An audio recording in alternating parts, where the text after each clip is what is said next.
Good evening, everybody. People here in Antwerp and the people at home looking at us through the internet.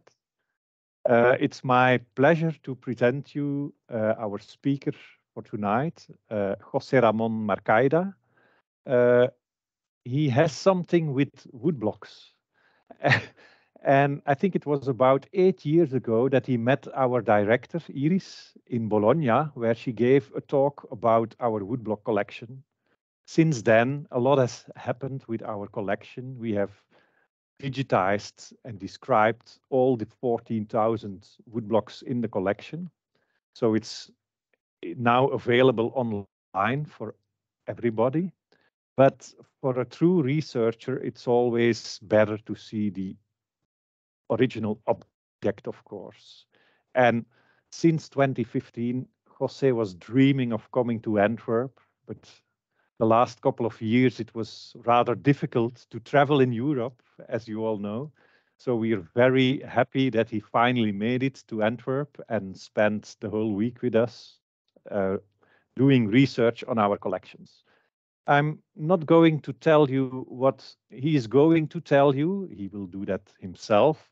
But I can say that at the moment, Jose is a researcher at the Institute of History of the Spanish National Research Council in Madrid.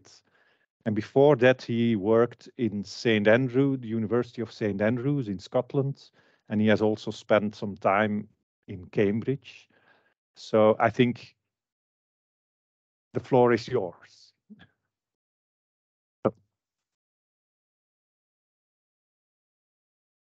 Yes. So thank you so much. First of all, welcome all of you to the Museum Plantin-Moretus, to this workshop.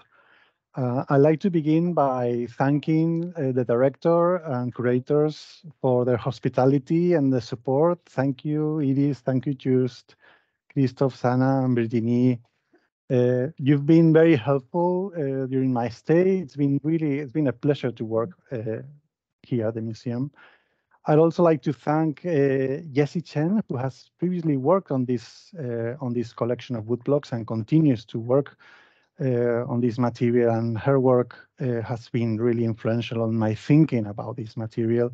And finally, I'd like to thank my home institution, the FSIC, for allowing me with funding, to come and spend some time here in Antwerp, developing this research, which is part of a project called Science and Art between Mexico, Madrid, and Antwerp, the naturalist woodcuts of Christoffel Jegher. And today in this workshop, I'm going to be discussing material that is central to this project, these woodcut illustrations for the book Historiae Naturae by the Jesuit scholar Juan Eusebio Nieremberg. We have the book here with us. It's, as you can see already, it's really wonderful to have this workshop with the objects themselves. After all these years talking to each other through screens, it's actually very nice to be able to handle objects, to show them. And so here we have the book itself. And as the title of my presentation suggests, I'm going to be talking about the arts of natural history. I want to emphasize that plural. I'm going to be talking about the many forms of expertise, the many forms of knowledge that come into the making of these pictures, these images, but also the book as a whole. And let me say a few words first about the author of this book and the book itself. The book, you have it here, and please, Christophe, if we can go to the next slide, was published by the Plantin Press in 1635. At the time, the director of the press was Balthasar Moretus I, the grandson of Christophe Plantin. The author of the book was the Jesuit scholar Juan Eusebio Nieremberg, who at the time was professor of natural history at the so-called Reales Estudios, Royal Studies of the Colegio Imperial in Madrid, the major institution by the Jesuits, educational institution in Madrid at the court, sponsored by the king. It was a newly created institution, these Royal Studies, and Nieremberg was professor of natural history, among other duties. Today, Nieremberg is mostly known as a religious scholar, as a religious author. His books were very successful at the time. They were translated, they were edited in many languages. Many of them were published by the Plantin Press, some of them before, one of them at least before this book that we will be discussing today, and several books were published after. So he had a good collaboration with the press. He had a very good relationship with Balthasar Moretus as well. Now, central to Nieremberg's thinking was the idea that a good understanding of nature, a good understanding of the natural world allows us to get a better knowledge of God's creation. And this is a commonplace idea at the time. It's sort of well known at the time. But for him, natural history becomes a very important tool, a very useful tool, looking at wondrous events, looking at marvelous phenomena. Hence the title of the book, Historia Naturae Maxime Peregrinae, is history of the exotic nature. He's thinking about this wonderful nature and the study of this wonderful nature as a way to access the craftsmanship of creation and God's creation. Now, Nieremberg never traveled outside of Spain, and he is the kind of armchair naturalist, not even a naturalist, he's a scholar, a book is a scholar surrounded by books. So he had to rely on reports written by other people who had been to other places, and he had to rely on books available to him in the library of the Colegio Imperial, which was one of the most important libraries in Madrid. And of course, the Americas was part of the world, a part of the world that was of great interest to him, because there were so many reports about wonderful phenomena, strange creatures, etc., etc. So he reads a lot. He prepares this book, this discussion about the nature, the exotic nature of the Americas, through the engagement with a number of books, a number of sources. And the book, it's in a way, it's a great encyclopedia of sources. It's a great example of how bookish culture was developed at the time. And among the sources that he uses, there's one particular set of materials that has been, was crucial for his project, but has been really important for the study of the Americas and for the study of natural history. It's the materials coming from a major expedition that took place between 1570 and 1577, run by the Spanish physician Francisco Hernandez. And this was an expedition that explored the nature of what today is modern Mexico, New Spain. And the idea was to collect information and specimens on mostly plants, but all sorts of natural objects that had medical properties or special properties. This was a major expedition funded by the King Philip II, and the materials gathered by by Hernandez and the expedition were available to Nieremberg for his use. Now, the study of the history of this expedition has a major theme in the figure of the so-called Tesoro Mexicano, the Mexican treasury. Please, Christoph, we can move to the next slide. Sorry, this is Nieremberg. Let's move to the next one, please. And the next, the Mexican treasury, the Tesoro Mexicano, is the edition of the Hernandez materials published by the Accademia dei Lincei in Rome. And this book, this publication, in fact, is a number of books. It's a long editorial project that was directed by the Accademia dei Lincei, took many years to develop, has been studied significantly in relation to these materials. Now, Nieremberg's book is a chapter in the history of the publication of these Hernandez materials, and it's a lesser known chapter, but I think it's very important because many of the content, the texts and the descriptions that were published by Nieremberg were also published by the Lincei, but some of the content that appears in this book by Nieremberg was not reproduced elsewhere. And these materials, the original materials, sadly disappeared in a big fire in El Escorial in the second half of the 17th century. So we're talking about books that preserve knowledge, that preserve information that was lost, and in a way, it's a great story of how knowledge circulates and gets transmitted. First, through local informants in a local context. When Hernandez was collecting this information, he will interview local physicians, local experts, but then this information travels, as I say, from Mexico through Madrid and other parts of Europe.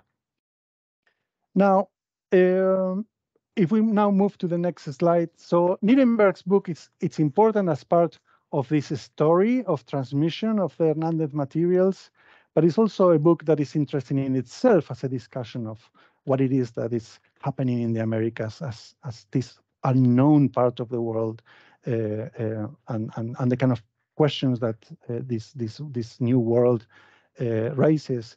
Now, the book itself, thanks to the wonderful archives here in the museum, I've been able to reconstruct some of the publication history. There's still a lot of work that I need to do and a lot of information that I need to process, but I can give you a sort of quick overview of the publication process. The first references to the book, to the project, appear in the correspondence between Moretus and Nieremberg. We only have copies of the letters that Moretus sent to Madrid. We don't have extant letters that Nieremberg sent to Moretus, so we can reconstruct this story through one side only, but still there's some interesting information there. So the first references appear in the autumn of 1631, and early on in the correspondence, Moretus suggests that the book is illustrated, and this is an interesting point. This is an important point from a commercial point of view. Of course, publishing a book with images is expensive, it's risky, but also can make the book more attractive to potential buyers. And of course, from the point of view of Moretus as someone who is thinking what to do with a book like this, from the point of view of the exchanges there between the information and the images, it's something that probably, because he was good friends with Rubens, and Rubens was connected with the Lincei as well, there was something in the air about these Hernandez materials that Moretus was aware of. So he is the one that suggests that the book is illustrated with woodcuts. Throughout 1632 and 1633, he keeps updating Nieremberg about the progress of the book. He talks about his concerns with the war, how the war is affecting things like the supply of paper, communications, etc. And in a way, he's concerned with delays in the production of the books that he has planned to publish, including the book by Nieremberg. It's interesting because in these letters and in letters that are sent around the same time, we get to know the agents that are acting on behalf of Moretus in Spain. So, for example, Martín de Beimza in San Sebastián. We have Pierre Maillard and Jan van Boek in Madrid. These are the agents that are operating on behalf of Moretus in Madrid. So it's interesting to see how he's talking to them while he's talking to Nieremberg and other Jesuits, doing business about publishing books with all of them. Early in 1634, Moretus keeps informing Nieremberg that he's working on the book, working especially on the images. He's concerned with the production of the images, and he's also talking about the dedicatory text. The dedicatee of this book is none other than the Count Duke of Olivares, the important valido of Philip IV, the all-powerful valido of Philip IV.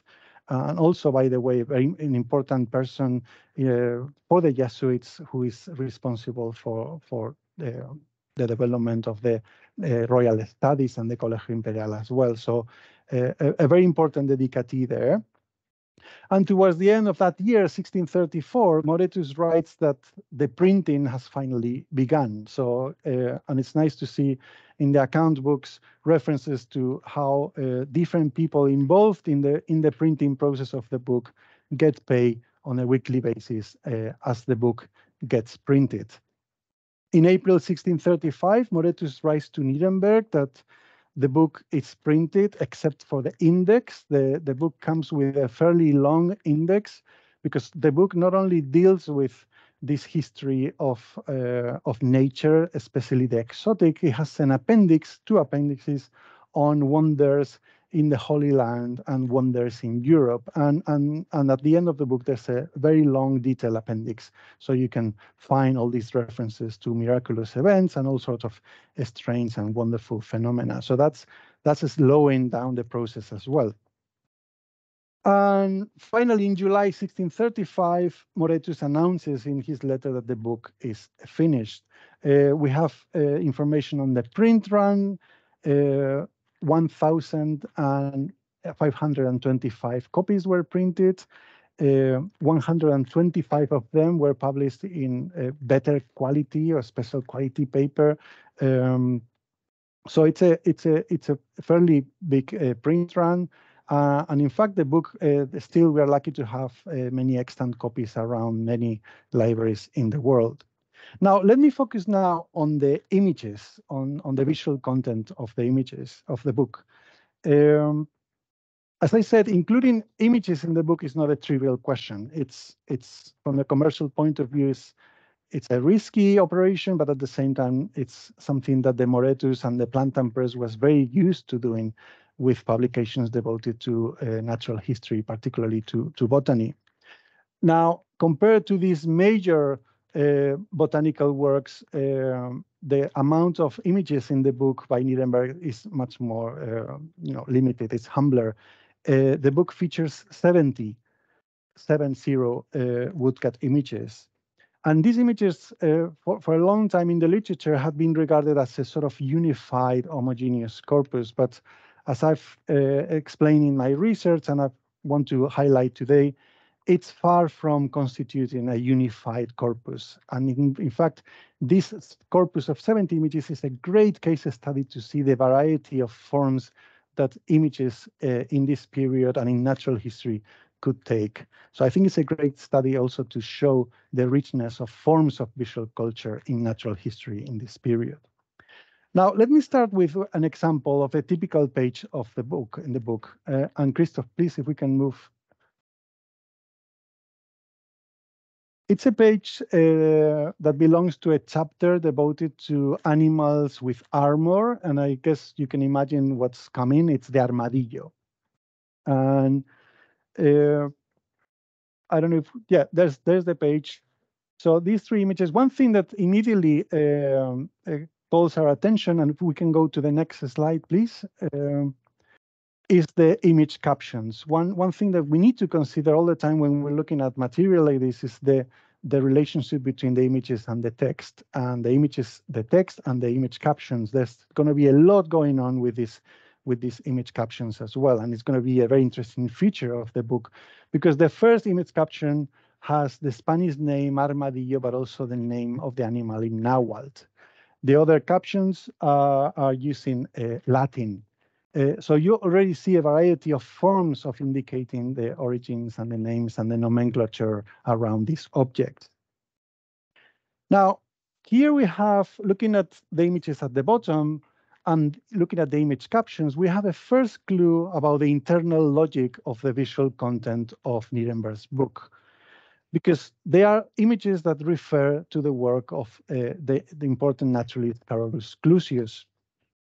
Now, moreover, as scholars have identified long ago, not only the images are related to publications by Clusius and other books by the Plantin Press. In fact, these images were made with the same wood blocks that were preserved at the Plantin Press, that were owned by the Plantin Press. This idea of recycling blocks belonging to a press was very common at the time. Not only it saved the costs of producing new blocks, it also had an intellectual dimension. It's by keeping these images, in a way you preserve the reputation, the prestige of the naturalist to which these images were associated. And in this case, these are the images associated mainly with the work of Clusius. Now, 23 of these images represent animals, and Christoph, if we can show the next slide. So here you have the manatee on the left, we have the dodo on the right, We also have images of the sloth, the iguana. If we can go to the next slide, please. And as far as the botanical images go, we have images of the tobacco plant, the Peruvian pepper tree, or the clove tree, which is there on your right. Now, one of the wonderful things about the collection in the museum is that the majority of these blocks are preserved, and we have them today for our study. So I'm going to show on the screen a couple of them. So first, Christoph, we can move to the next slide. Here you have the block, and don't worry, I'll show the blocks as well with the camera later, some of them, but this is an image that I took this week of the famous image of the dodo that appears in Clusius Exoticorum, which is here used again in the book by Nieremberg. And the next image is the block for the armadillo, a very famous image that had been used in many publications. It's an old block that has a very long and active life. Now, to return to the page with the armadillos, the next slide, please. In addition to these recycled wood blocks that you see at the bottom, Moretus did commission new images for the book. And this is where the thing becomes interesting. This is where our artist, Christoffel Jegher, comes in. If we can move to the next slide, please. The image on top, this image of the armadillo features his initials, the initials of Christoffel Jegher. Christoffel Jegher worked for the Plantin Press for almost 2 decades, and he produced all sorts of things related to material for the press related to wood cutting, initials, printers, marks. If we can move to the next slide, please. Here you have an example. You have the initials there. It's interesting not to confuse the CI of Christoffel Jegher with the ICI. That's Jan Christoffel Jegher, his son, who also will be working for the press in the 17th century. But in any case, it's a whole repertoire of material that he produces for the press, as I said, from illustrations from missals, illustrations in books, to things that are easily overlooked, like initials, vignettes, and printers' marks. Now, amongst the important commissions that Jegher did for the Plantin Press, I want to highlight one that has been also a great highlight for me to see it this week in the museum. It's a commission that he completed between 1631 and 1634. We can move to the next slide, please. It's the production of a whole set of new wood blocks for a new version, a new edition that Moretus edited of Hubertus Goltzius' Icones Imperatorum Romanum, finally published a bit later in 1645. Jegher, in fact, and this is, by the way, an image of, these are 144 images of portraits of emperors. This was an old publication for Goltzius in the 16th century. Moretus wants to publish this new edition, and Jegher cuts wood blocks for these portraits. Each of these portraits has a double block attached to it, the line block and the tone block. It's a chiaroscuro portrait, a chiaroscuro print. So you can imagine all the labor that goes into the making of a project like this. And this is an image from my former home institution, the University of St. Andrews, from a special collections where they have a copy of this edition. And you can see it's a wonderful portrait. It's a wonderful effect to see the chiaroscuro effects. And here at the museum preserves all the blocks linked to this publication, and they are really wonderful to see as well. But that's another story, maybe for another workshop. Please invite me. Now, around this period as well, and this is important, the early 1630s, Jegher also started an important collaboration with Peter Paul Rubens. And of course, as I said earlier, Rubens was a close associate of the press, a good friend of Moretus. And this is a collaboration to produce a series of woodcut prints based on designs by Rubens. Please, Christoph. I think there's an image of the Garden of Love, one of the most famous prints in the series. It's a group of 9. And this woodcut series is a small corpus of prints, and yet have been regarded as one of the most outstanding examples of you can do with the technique of woodcutting. And I will return to this collaboration later on in the talk. So to sort of sum up this quick profile of Jegher, we are talking about an artist that not only is the in-house woodcutter for one of the most prestigious, if not the most prestigious presses in Europe, he's also a highly regarded master of his own craft. Now, both, as I said, both the work for the Golgius project, those 100 of blocks, and the work with Rubens coincide exactly in time with the production of the woodcuts for Nieremberg's book. And I think that's very interesting that these things are happening at the same time. These interactions are happening at the same time.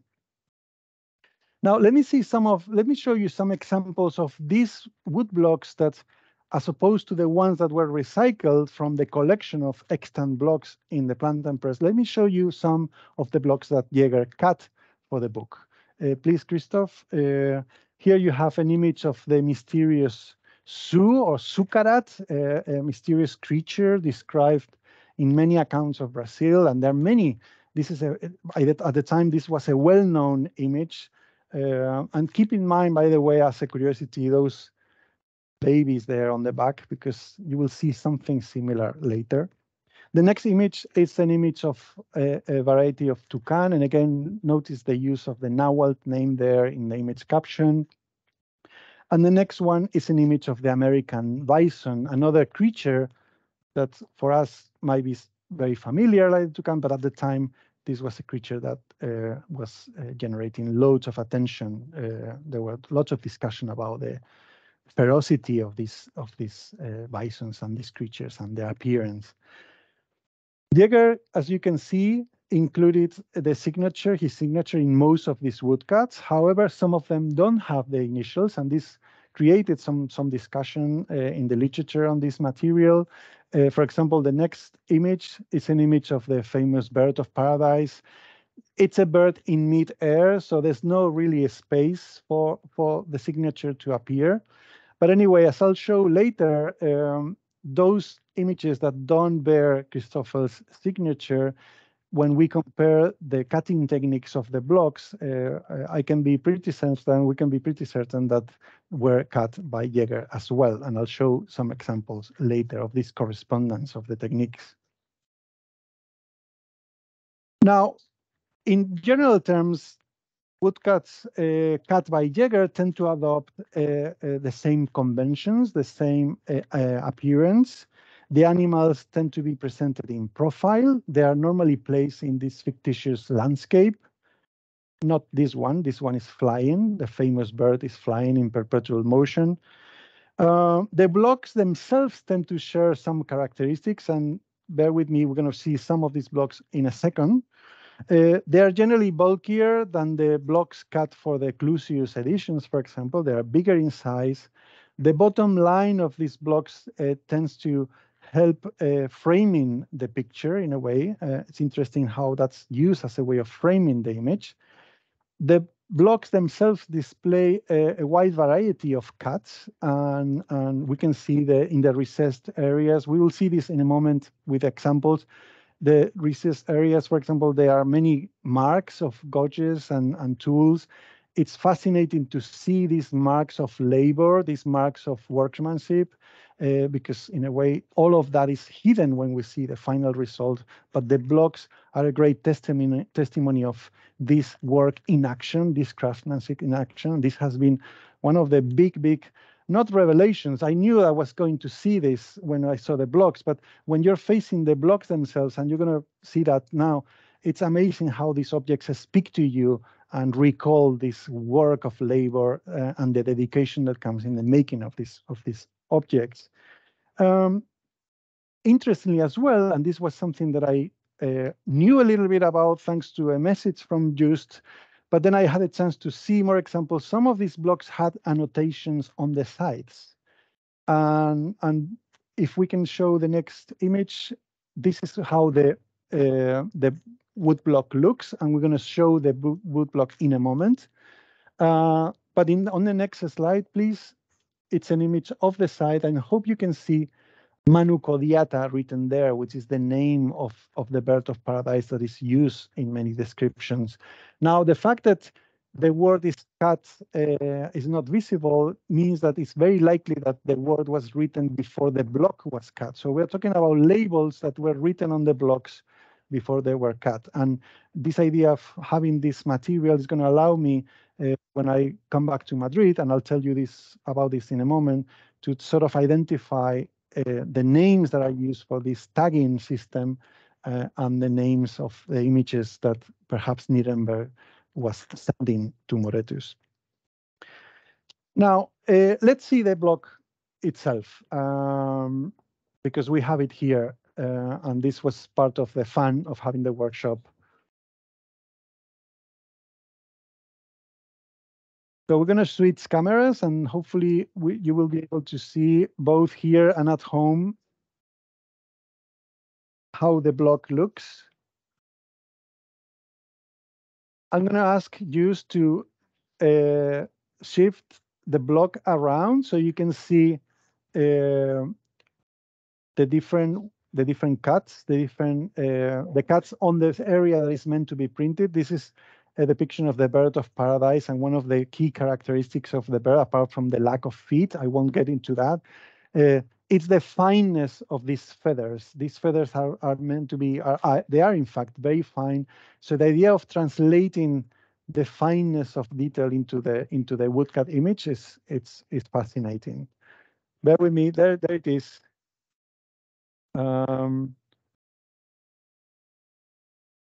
So I hope you can see all the bits that normally don't get to be seen, all the marks, the tool marks left on the recessed area. So for example, if we focus on this part, Juice, if you can, you will see all the marks of the tool, like freeing up some space there.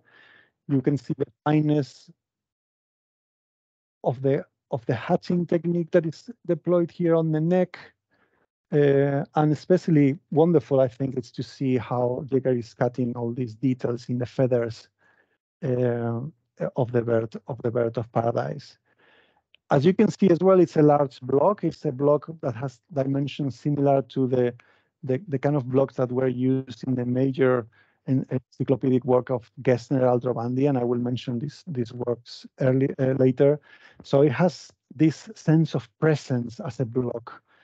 Not only the image itself has this powerful presence on the book, the block itself as an object has almost these sculptural qualities and this physical presence that is quite impressive. So this is it. This is the block that was used to print one of the 3 birds of paradise in Nieremberg's Historiae Naturae. Thank you, Just. Now, what can we say about the visual content of these woodcuts signed by Jegher? 18 of them are based on previously published illustrations, and this is important because think about it. This is a book that is communicating materials from this expedition. The expedition gathered thousands of descriptions of new plants and animals with medical properties, and the expedition also collected and produced thousands of drawings of these plants and animals. So the novelty factor is going to be something very important when it comes to the publications linked to this project. Now, in the case of many, 18 at least, woodcuts signed by Jegher, he's not representing these novelties. He's representing images that have been published in previous works. For example, and we can show the next slide, please, Christoph. The armadillo that I showed earlier was based on a prototype that was made famous by publications by Konrad Gessner. If we can move to the next slide. So this is the version by Gessner. The image of the bird of paradise that I showed a moment ago. Next slide, please. Here you have it, Nieremberg's version on the left and Gesner's version on the right. In fact, Gesner's version was a very famous image of the bird of paradise that was copied in many books. Jegher tends to follow the models very closely. This is an interesting point, I think, but he also introduces variations. He interprets these designs. So in the next slide, for example, this is the Damascus goat. This is the version by Jegher, and the next one is the version in Gesner. You can see the texture of the fur, even though the shape of the goat is more or less the same. The way the texture of the fur is being represented is slightly different. When we look at this material, and I invite you to go and see some of these prints, some of these books, and make these comparisons, you can see that Jegher proves to be a knowledgeable and quite versatile woodcutter. He knows all the tricks of the trade. He knows the repertoire of visual effects used in these famous prototypes, in these famous woodcuts from publications of the 16th century. This morning I was looking at some of these Gesner volumes. These are massive publications with hundreds of images that were consulted by physicians, naturalists, people interested in the natural world. These prototypes were so famous. So in a way, Jegher is measuring up against these prototypes, and he's showing that he's able to reproduce all these details. But I think this is the important bit. Nieremberg book also features a number of images that were not based on previous prototypes, and these can be regarded as novelties, as new images. Now, this question of a novelty in visual terms in this period is a tricky term because, as we know, there's always an image that will come up in another book or in an obscure collection, perhaps in a drawing that will claim to be the first image of a certain plant, of a certain animal. So this idea of novelty has to be taken with caution. But there are indeed some images in the book that appear to be true novelties, representations of creatures that were never seen before, or perhaps creatures that were known already and had been represented already, but they were represented in different ways, novel ways, in the book by Nieremberg. This is, in fact, a very important feature of the book because, as I said, given the novelty value of the Hernandez materials, the idea of publishing something new was greatly appreciated at the time. I'm going to show you 3 examples, and then we'll see the blocks themselves. So the first example is one of probably my favorite block woodcut in the book. It's, if we can move to the next slide. Here it is, and if we can move to the next one. So here it is. Really remarkable. It's really an impressive block. We have it here in the book on display as well. It represents a female opossum and her offspring. You can see the offspring coming out of the pouch. This is a marsupial. Other features of the animal, like the pointed snout, the small head, and the hairless tail, are captured by the image. The opossum was already well-known creature of the Americas. It had raised a lot of questions because of the marsupial, of the pouch. Many descriptions wonder about the appearance of this creature and write about it, and became a sort of emblem, like the armadillo, of the wondrous Americas. But in a way, this rendition by Jegher is unique for its naturalism and the way it captures features of the animal that are not represented in other earlier depictions. And by the way, there's an important medical argument to be made around this image. The reason why this animal is included is because of the medical use of the tail. We had many medical properties and medical uses. And of course, this knowledge was long used by local physicians, local healers, and this is the kind of information that Hernandez gets from them. Hernandez and many other Europeans get this information and then transmits that information to Europe. But there it is, the very important tale of the Tlacuache. The second example is this wonderful, also one of my favorite, image of a raccoon, the mapache. Again, an Nahuatl term. We can appreciate Jegher's engagement with the patterns that shape the body of this animal, these black and white patterns, except for the hands and feet that many descriptions highlight as being human-like, because the raccoon likes to handle things with their hands and steal things. That hence the name mapache in Nahuatl is linked to the figure of the thief. So here I'm giving you a sort of indication of what's happening in many chapters of the book, that the name in Nahuatl is already giving you the clue as to many of the things, many of the features that are going to be happening with the animal in question. This way of linking names in the system of the Nahuatl system of organizing the natural world is one of the innovations that Hernandez introduced in his compilation of natural history. And that idea of linking names, original nomenclature with system of classification is preserved in the Lintei edition in the Mexican Treasury, and is also preserved somehow in the captions and in the text in Nieremberg's book. It's a very important way of preserving that local native system of organizing the world around names and what the names mean. Here you have the signature as well. And finally, the third example is a capulin, a kind of cherry tree from New Spain, whose culinary and medical properties also Nieremberg through Hernandez record. So again, these are trees with medical properties. Now let me show you the blocks, because we have the three blocks to show. Let's change cameras. So the first one is this image of the opossum.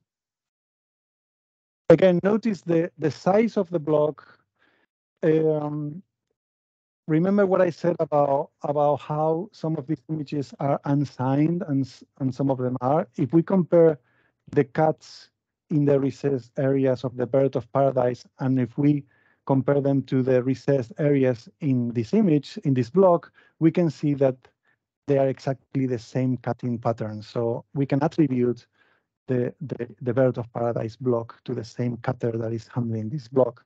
You see how irregular these recessed areas are. In many blocks, these areas are left unpolished. There are different types of cuts in place.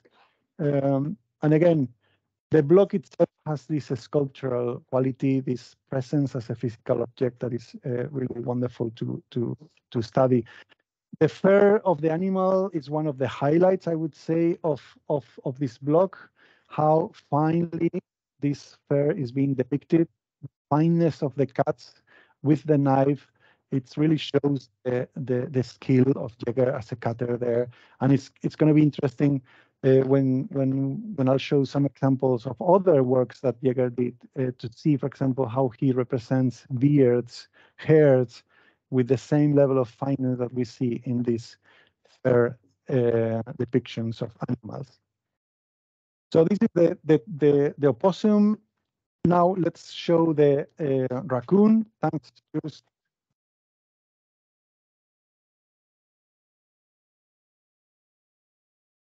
these blocks were treated to be preserved, so that's why they need to be handled with gloves and care. So again, a really wonderful block. You see the gap that is left for the type to be added. These kind of interventions are very common in the blocks. Again, the fineness of the cuts that allow for the depiction of these patterns of black and white lines that alternate in the skin, it's quite remarkable. And again, it's really a tour de force when it comes to representing these textures, these properties of the fur. And finally, the capulin, which again, it's also a fairly big block compared to the botanical illustrations recycled from Museum, which tend to be slightly smaller. And I want to draw your attention to the, maybe we can see it here or in the image, the sort of sketch-like nature of this of depiction. And I will return to this point later on. Thank you. Just now, the presence of these new images in the book by Nieremberg raises a question on what kind of materials they were based on. It's been generally assumed that these images relate directly to these Hernandez originals. Thanks to the study of the correspondence between Moretus and Nieremberg, I was able to see that Nieremberg did send images to Moretus. Unfortunately, it doesn't say which images he's sending, but we know that at least Nieremberg is the source for some of these prototypes, and that's very, very interesting. What kind of images they are, as I said, there's a big question mark, and I will return to this point a bit later. Now, there's another question to keep in mind. Remember this publication project called the Mexican Treasury by the Academia del Inche. It had a long, complicated history. Most of the book was already ready for publication. In fact, some editions were published in 1628. That is 7 years before Nieremberg's book. So there are a number of images in the Mexican Treasury that are very similar to the images in Nieremberg's book. So there's been always this debate about whether one book, one image was copying the other. And I'll show you two examples.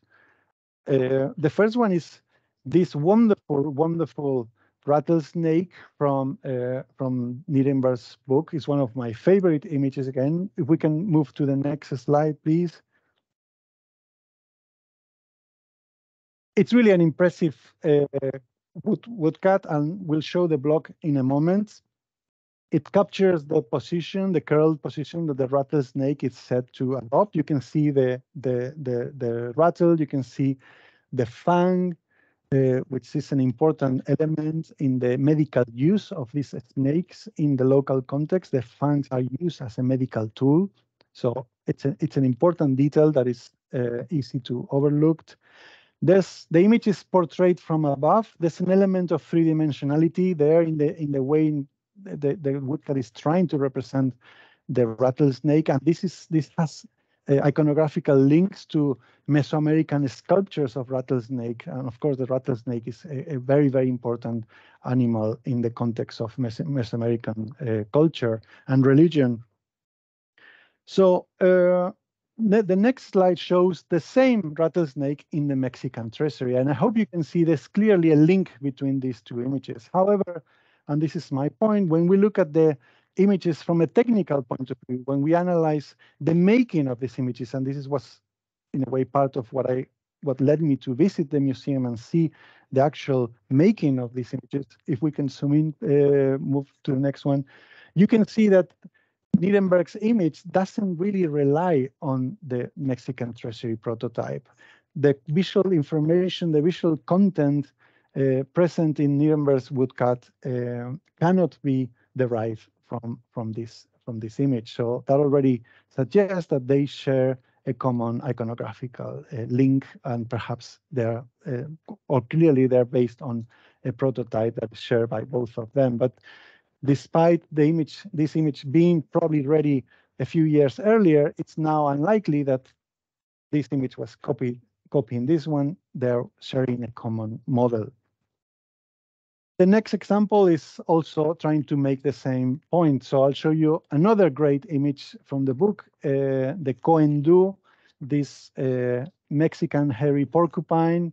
And again, in a very economical way, but I think in a very effective way, Jegher's cutting technique, and we can zoom in, please, it's really effective at rendering the spines that in real life are yellowy with the black hair that covers the body of this wonderful, wonderful creature. Now, in the Mexican Treasury, there is a version of the same animal. If we show it, please. And again, you can see they are related iconographically, but if we look at the actual details of the cutting, please, Christoph, if we can zoom in, you can see that a lot of the visual information that is held here being derived from the cutting and from the visual content in the Mexican treasury image. I'm very happy to for people to challenge these arguments and see how they see these images, and perhaps there are experts here in the audience and online who might say, actually, I've seen examples of woodcutters that are able to extract this sort of visual information from other sources, or perhaps they are able to invent additional visual content out of perhaps less rich models. So I'm happy for this to be discussed perhaps later on. Now, if we can quickly show the woodblocks, because they are really, again, wonderful examples of woodcutting craftsmanship. So first, we'll see the rattlesnake. Again, a big block with lots of fine details. The patterns on the surface of the skin of the snake, you can see alternating patterns, and the fineness of the cut. It's really remarkable. Think again about this three-dimensionality that I was mentioning earlier. It's difficult to see that on the flat surface of the woodblock, but there are elements of that thinking about three-dimensionality when we look at, for example, the block in profile, and perhaps you can turn the block and you can see that. So it's, again, a very impressive exercise on the part of Jegher, a very impressive block that we are very lucky to have today. You can see how he frees up areas at the center. He combines all these details. It's a whole repertoire of cutting techniques taking place there that create different effects when this work is looked at and when the image is printed. And the second block is the Coendu. Again, oops, it's not. Let's see if we can find it. Notice those very effective, very simple cutting points there with a knife or perhaps a fine gouge, and that's enough to create the effect of those spines that are characteristic of the Coendu, that are covering the body of the animal. Then the section of the hair is very complex as well, and there are different types of spines and hairs being depicted there too. So it's a wonderful example to study the repertoire of resources that Jegher has as a cutter. Thank you, Jus. Now let me complicate the story a little bit by adding something else to the mix, which is this collaboration between Rubens and Jegher. Much has been written about this collaboration. It's a really fascinating corpus of prints based on Rubens' designs. And the number of extant proofs, the number of estates really already gives an indication that this was a very complicated process. Christoph, if we can move to the next slide, please. So this is an example of that collaboration, perhaps the most complex print out of that collaboration, the Rest on the Fly to Egypt, chiaroscuro woodcut print. There are many extant proofs, estates that show how Rubens intervenes on the design, how he demands Jegher to alter things. And remember, altering things both in the medium of engraving and woodcut is extremely complicated, but in particular, it's complicated in the medium and the technique of woodcut, because once you remove the wood, you cannot put it back. So, and there are ways of putting things back to cut again, but again, this is really extremely complicated. Rubens proves to be an obsessive inventor, designer who looks for ways of innovating and puts a lot of pressure on Jegher's techniques. If we can move to the next slide. We are lucky to have in the museum one of those proofs. I'm going to show you now a proof print related to this final print, Susanna and the Elders. We're going to show you an early proof focused on the figure of Susanna, and you can see it's kind of visual clue into the process of making this. These are, I mean, I hope you can see now the print itself. If this is the detail of Susanna, you can imagine how big these prints are as the final product. And we are talking about wood planks and wood cuts. So this is a study of Susanna. It's a proof print of the detail of Susanna in this larger Susanna and the elders. And it's wonderful to see this as a testimony of Rubens and Jegher's experimentation with the medium, with the technique. The image that you have there on the screen has some additional drawings that give indication as to where the design is gonna lead. There are also very interesting marks of the pressure put by the block itself on paper, although those sections are not inked. So it's just a small but really valuable testimony of the complexity of the process involved in the making of these wonderful, really wonderful prints. Thank you, Just. Now, we don't know what might have sparked Rubens' interest in woodcut, but this collaboration is the only incursion on woodcuts that he made in his life. And of course, he always had Titian in mind. He always had Titian in general. It was always in his mind, but probably he was thinking a lot about many of the wonderful woodcut prints made after Titian designs. The timing of the collaboration coincides, as I said earlier, with the creation of the Nieremberg woodcuts. Perhaps Rubens was witnessing the kind of works that Jegher was producing for the Nieremberg book. And at the same time, this is exactly the time, as I said earlier, when the Goltzius edition was being made, again featuring as well woodcuts. So this might have played a role into why Rubens was, for a short period of time, but very intense period of time, became interested and began to explore the medium of the woodcut print. Now, given the high quality, the remarkable high quality of these prints, of these collaborations, it's really customary to measure up Jegher's performance against these prints, and you know, it's really tempting to do so. It's very tempting to say this is really the pinnacle of what Jegher could achieve as a woodcut, and everything else really cannot be compared with what he did for Rubens. And it's even very tempting to do so when we look at details that have to do with the Nieremberg woodcuts. For example, Christoph, if we compare and the next one, please. If we compare the naturalist details in the prints, look at this depiction of this ship, or if we move to the next slide, look at this very gracious, I think, very convincing, very naturalist depiction of this pond with these plants. And the next one, that snake, that botanical detail there. If we compare them to some of the depictions that appear in the Jegher woodcuts, we can just think, okay, what's going on here? We have on the one hand these wonderful depictions, these naturalist renditions in the Jegher-Rubens collaboration, and we have this almost stiff and ecstatic and not very convincing depictions of some of the animals in the Nieremberg book.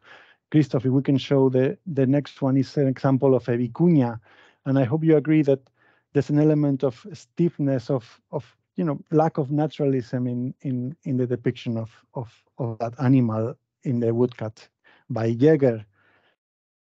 I'm not very happy with this approach about having on the one hand the Jegher that collaborates with the Jegher that collaborates with Rubens on the one hand, that excellent craftsman, and the Jegher that does everything else. I think it's non-productive. I don't think this is the image that I mentioned earlier, by the way. There's an element of, it's almost like a sketch-like, it's a very stiff, not naturalist rendition of the vicuña compared to that ship that we saw earlier and those details that appear constantly in the prints by Rubens. So I would say it's also unfair to judge these images comparing them with the prints in collaboration with Rubens. Jegher, in this case, is working for a particular medium, is working for a particular type of image production, natural history illustration. He has to follow a given set of conventions. He has to follow a system of representation that is not obligatory in the case of the images that he produced with Rubens. In any case, while recognizing, there's no doubt about recognizing the quality of the Rubens prints, I think, as I said, it's unproductive to place too much emphasis on this contrast, this Jegher, the collaborator with Rubens, and this other Jegher, the craftsman that works for the Plantin press. For me, it's more interesting to see this as two sides of the same artist, the same craftsman, and to try and see and understand the dynamics, but also the contingencies that shape these collaborations and these activities. Rubens' leading role as a designer, for example, has attracted a lot of attention. And in most accounts of this collaboration, Rubens comes across, as I said earlier, as a almost tyrannical inventor, designer, who really knows what it wants and uses Jegher to experiment with these techniques. But it's also important to consider Jegher's input as a maker, as a versatile and resourceful cutter who is able to provide Rubens with results, with products that really match his expectations. In fact, there's also a big question about Jegher's skills as a draftsman himself, because one of the big questions that has been raised so far is these new images, and in fact, all the images require a designer, require an intermediary step where someone is producing a drawing that then is going to be transferred to the block. Jegher, for sure, is the one cutting the block, but who is the person that makes the drawings and translates those drawings into the blocks? That's a big question, a big open question. Now, according to some authors, Leon Bott, for example, Christoffel Jegher was paid on several occasions for his own designs for his own woodcuts. It's also been argued on the basis of some of the payment records that Jegher was paid also as his work as a draftsman for the portrait of Charles V that we're going to see now on the screen, which is part of the Goltzius collaboration. It's a really wonderful portrait of Charles V. It's part of a group of 12 portraits that were added to this new Goltzius edition to update the number of emperors. So it's been argued that it was Jegher who made this drawing and transferred that drawing to the woodblock and cut it. That's on the basis of a record, a payment record, where he is described as a delineator. So this idea of delineare, it's complex, and as I said, there's a lot of debate about this. For example, more recently, in the catalog of a major exhibition on Rubens' drawings, Anne-Marie Logan identified Jegher's hand as one of the hands involved in some preparatory drawings for the Garden of Love cut. But this view was challenged by Peter Parshall, for example, in a really interesting review of that exhibition catalog, indicating that perhaps we should look at the way in which Jegher is really, really good at following someone else's design, following, as he says, another artist's lead. So that's the question to ask. Was Jegher involved in the preparation of these designs, in the designs for Nuremberg woodcuts, or was someone else doing this job?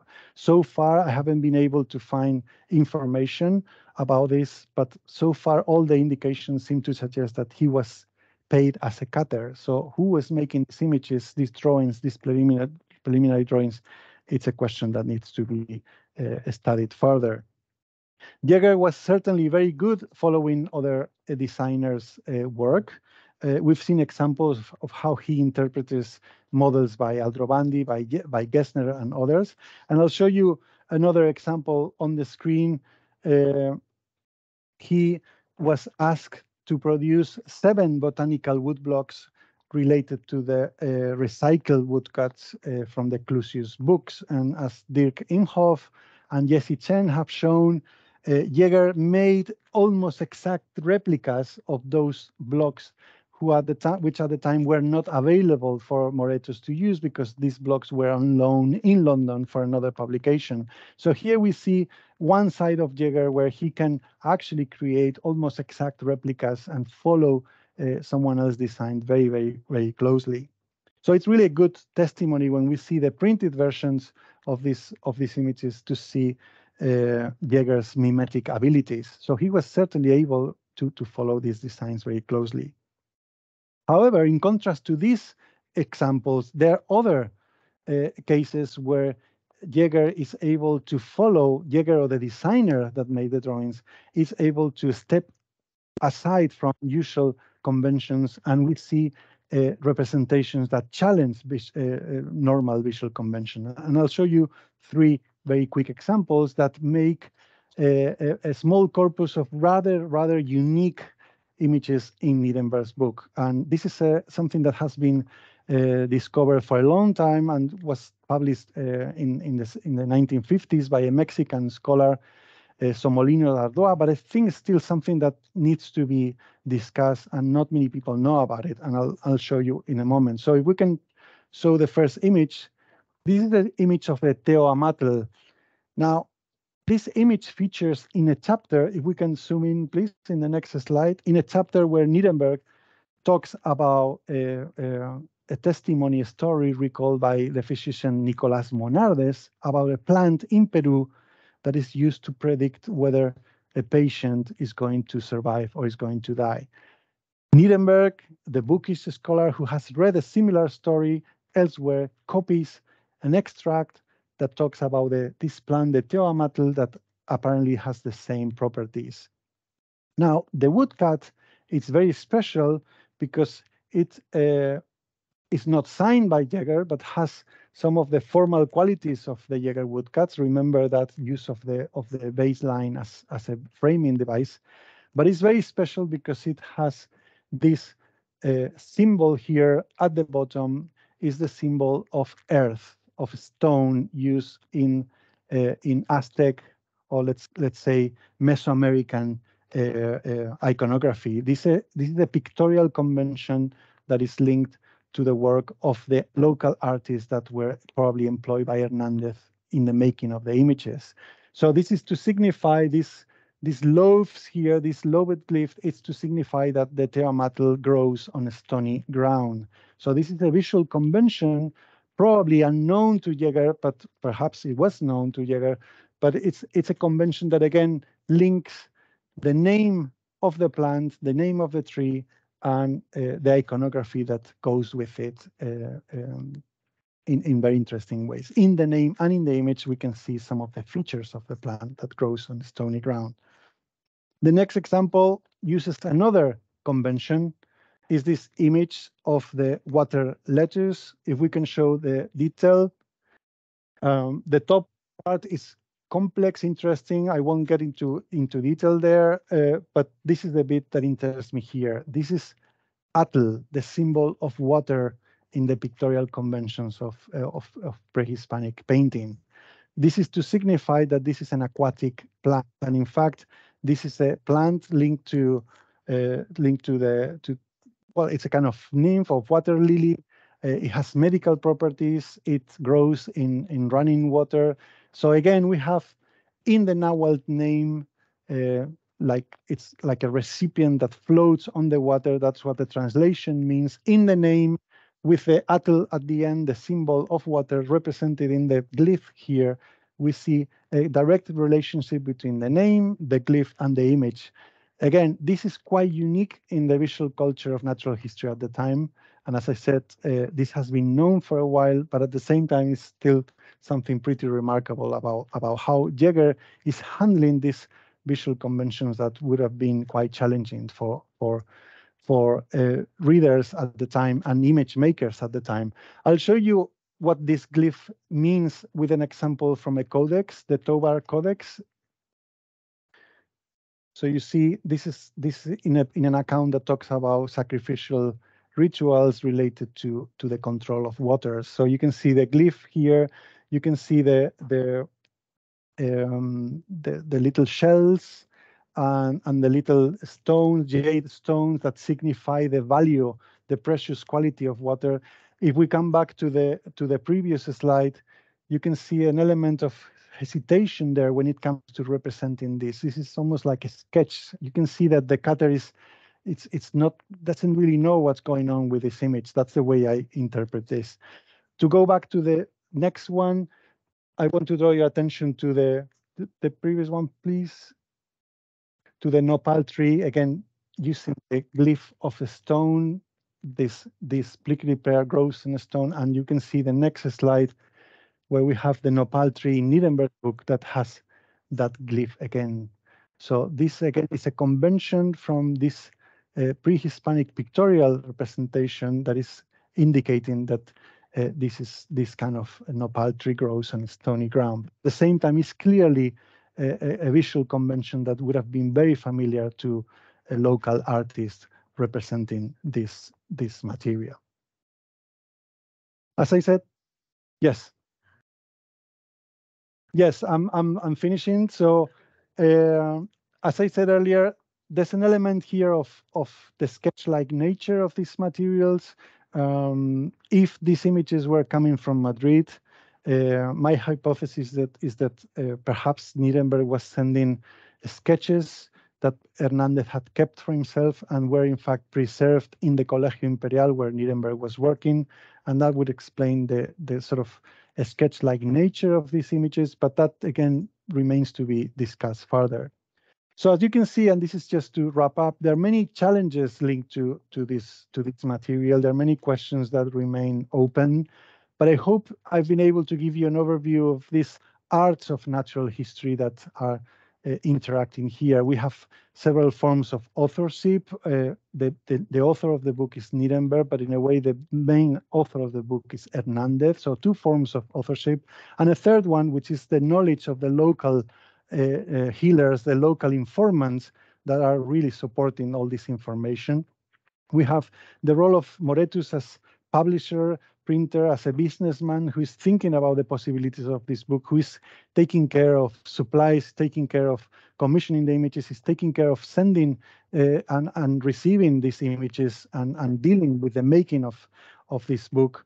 We have the figure of the cutter, Jegher, making of these images. We have the figure of the designer, that anonymous designer, perhaps very likely Jegher himself. And of course, we have all the agents and people that are working towards the creation of this book and the making of this book a commercial enterprise. There was also this plural arts of natural history in the kind of images that we saw. As I hope I've been able to show, there are many ways in which images are operating here. Some of these are recycled images made up of recycled blocks. Some of these images are replicas of those blocks. Some images represent well-known prototypes, but they are cut by Jegher. Some of these images are complete new images and representations. These images will have an afterlife. If I can show the last slide, please. This is an example of the so-called Codex Canadensis, a compilation of natural historical information on Canada, on New France, and clearly the author, a Jesuit, has Nieremberg's book at hand and is making this wonderful drawing version of the image. There are many, as I said, open questions. Now, for me, my next steps is to process all the wonderful information that I gathered during my stay here. And I'm also creating a database with all the 70 woodcut images, where in this database we'll have all the relevant information about the sources and all the information about the blocks and the kind of references, cross-references to other works that are informing this wonderful visual material. So I'll be very happy to take questions and discuss further on questions related to this material. Thank you so much.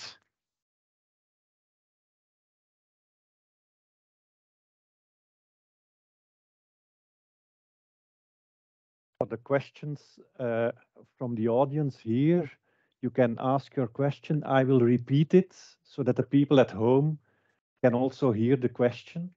And then José will try to answer it. For the audience at home, I forgot to say it at the beginning, but I hope you found the chat modus and so that you have been able to put in questions, or if you haven't done it yet, you can still do it now. And Zana will select some of the questions from the online audience as well. Anyone? Yes, Vanessa? Technical box you possibly make. Images are very tight in the block, which almost makes it cut. In fact, I even thought that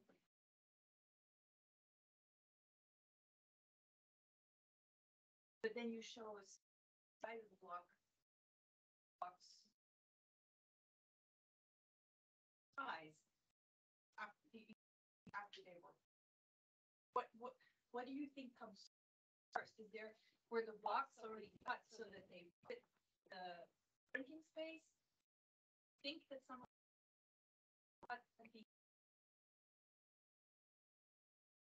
It's a great question. I'm gonna repeat it. Yep. So the question is, some of the images on the blocks, some of the animals seem to be fitting just in the surface of the block. And the question is the block being cut after the cutter had made the woodcut, or were the sizes of the block defined before the cutter starts? That's basically, yeah. As far as I've seen, the blocks tend to remain uncut, and you can just match the sizes with other blocks, so they all more or less keep the same proportions as planks. So I haven't seen examples where that give the impression that first the animal was cut and then the block itself was adjusted to fit in the page. What I've seen is more a general trend of having the same size, the same type of size throughout some groups of blocks.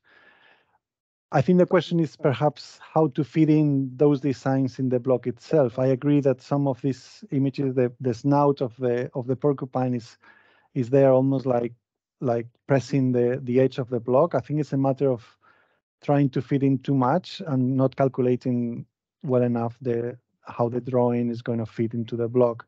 In that sense, the image from the Tesoro Mexicano is much more naturalistic, even though the level of detail is less. So when I was looking at the blocks, and some of them really, I was just grouping them together, I could see that, yeah, most of the time they kept the same dimensions. So they were not cut to fit the page, to answer your question. If I can add to it, if we look at the botanical blocks in our collection, a lot of them have the exact same size, but you see that sometimes the woodcutter had to fit in the plant in that block, and that it seems like the plant is touching the edges of the block. Yes. So I think that the dimensions of the blocks were decided before the cutter started. Yeah. Any more questions? Does the cutter work from a drawing? And is this drawing just the exact size as the block, or as a large drawing and then has to figure out himself how to fit in? It's a great question that should be asked whenever we talk about this material. How is the image coming to being? Normally, there will be a first stage where a sketch will be done, a preliminary drawing. In the case of scientific images like the ones been showing, this would be drawings made either in fields when you are in place. In the case of Hernandez, for example, he goes around making sketches, and then later on he translates those sketches into more finished drawings. So that's the first step, having preliminary sketch, a more finished drawing. But then when it comes to making a block, you will have a very good final drawing that is then transferred to the block.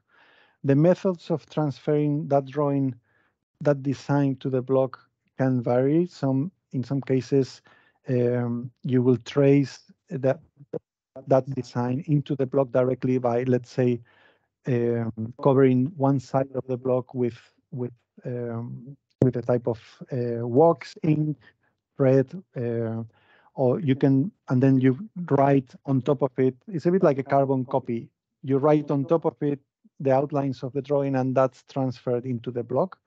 In some cases, you could make tiny holes with a needle that outline the basic shape of the plant or the animal, and then you can finish that drawing by joining the dots. In some cases, it's been there's some examples that people talk about where the paper is pasted on the block and the cutter cuts directly through that paper, but I cannot imagine how this would have been done, but that's a technique that gets discussed as well. Some cases we know of draftsmen that cut their own blocks as well, who make the drawings directly on the block. But again, that requires a preliminary study in order to make sure that all the details that need to be cut are there already. So there are many ways in which the blocks could be produced and the drawings could be produced. And that's kind of the exciting bit of this material, to try and see how it's almost like reverse engineering, how we come to the end of this product and try to unravel the process that led to it. So it's a great question.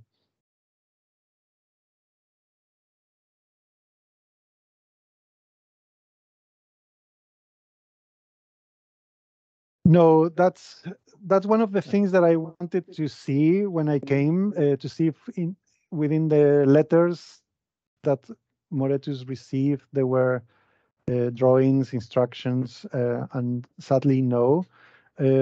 Many of these drawings were lost in the process. So sadly, no. And sadly, we don't have prototypes of the images either, because all the drawings from the expedition got burned in this fire, and the sketches, we don't know where they are either. So sadly, there's sort of this missing link with the original drawings that keeps being a puzzle for us.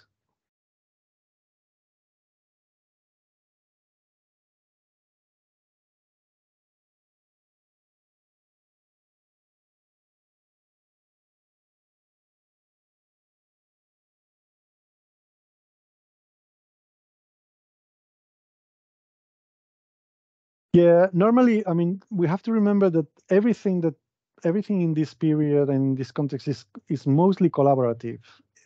So people work together. So the designer knows how to translate a design into an image that will be, cuttable by the cutter. So they will know how to outline the lines, how to present it so that the cutter knows what to do. In some cases, as I said, we have examples of that both roles are done by the same person. So I would say, in the context of such a productive business as the Plantin Press, everyone knew exactly what their role was and how to make life easier to the next person in the stage of the process. So I would say people knew how to prepare these things in order for the next in line to do their jobs. Are there any that particularly impacted the readership and the reader? Yes, it's a very good question. The rattlesnake, for example, had a long life.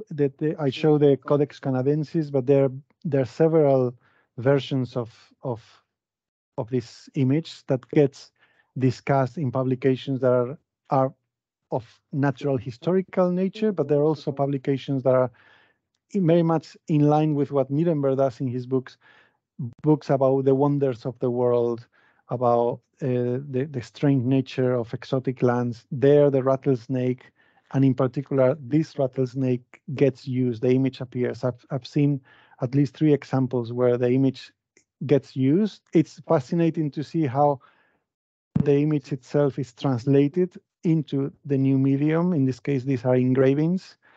But the idea of the rattlesnake in particular, it's symbolically very meaningful, because snakes are, from the point of view of the local indigenous people, these are very important positive symbols. And as I said, the reason why this is here is because this rattlesnake the meat has medical properties, the fangs are used as instruments. But from the point of view of the old world, snakes are symbols of evil. So the presence of snakes in a land it's very telling about the need for this land to be Christianized. A very similar movement is going to happen with India and the colonization project. The idea of the Indian snake as an emblem of a place that needs to be governed, that needs to be colonized, that needs to be controlled. It's going to be a powerful metaphor. So here we have a very similar creature, the snake in India, and the snake, the rattlesnake in the Indies, in the Americas, as a power symbol of evil that needs to be controlled by, of course, the Catholic faith. So, thank you.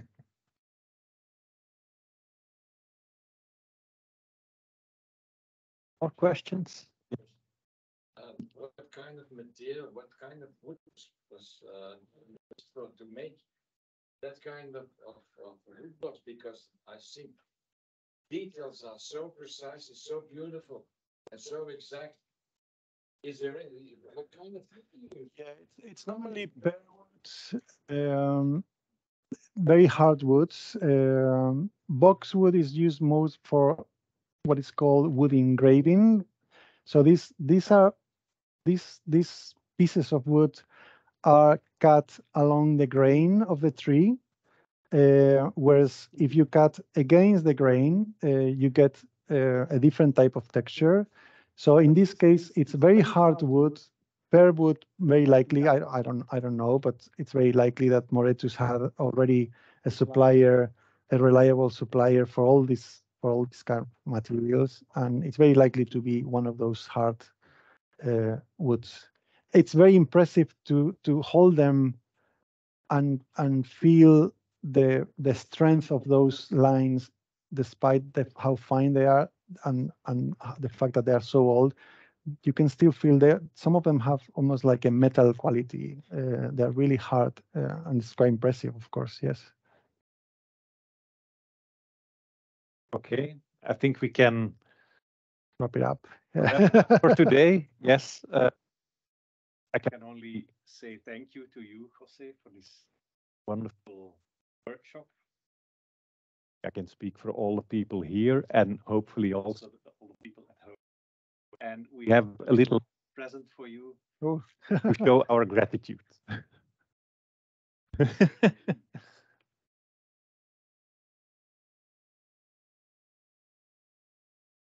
Wow.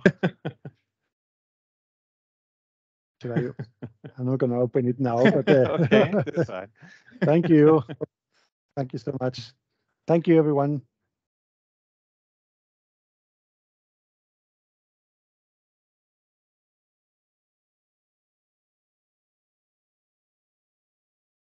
Oh.